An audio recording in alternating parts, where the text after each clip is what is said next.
आप सुन रहे हैं सिंगर साजन सिंह के आवाज में।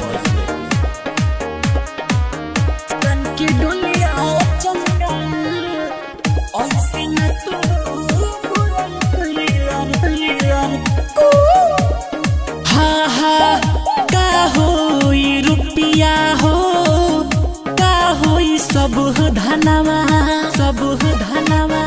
जब सुना। हाँ हाँ कहत रहू तू ही बनबा हमरो सजनवा, अब हमरो तो दुनिया उजाड़ गइल। अरे ऐसे न तू हो अरे बोला कहलर, मुस्कान के डोलिया चल गइल। ऐसे न तू बोला कहलर, मुस्कान के डोलिया चल गइल। ऐसे न तू बोला कहलर, मुस्कान के डोलिया चल गइल। ऐसे न तू बोला कहलर,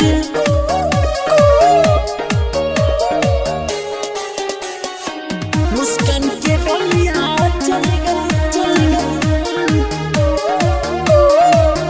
हाँ संग में पढ़ल का खेलल का कैसे भुलाइब हो, उनका बिना घुट घुट के हम मर जाइब हो।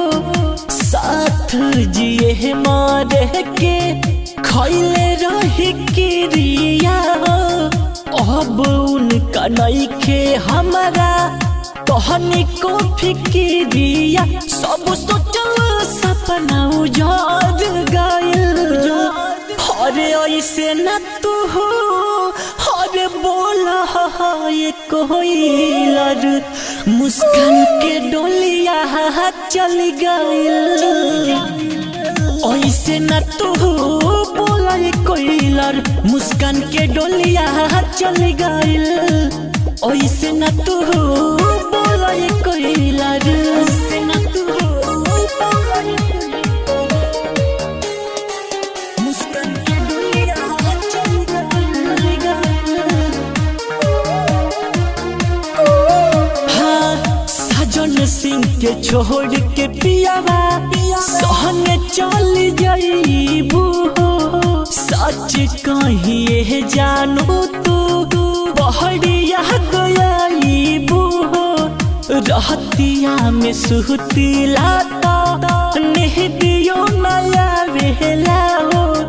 तोहर जुदाई हमके पल पल सतावेला। साजन के दिल के दर्द बढ़ गइल। अरे ऐसे न तू हो अरे बोला कहलर, जान के डोलिया चल गइल। ऐसे न तू बोला कहलर, जान के डोलिया चल गइल।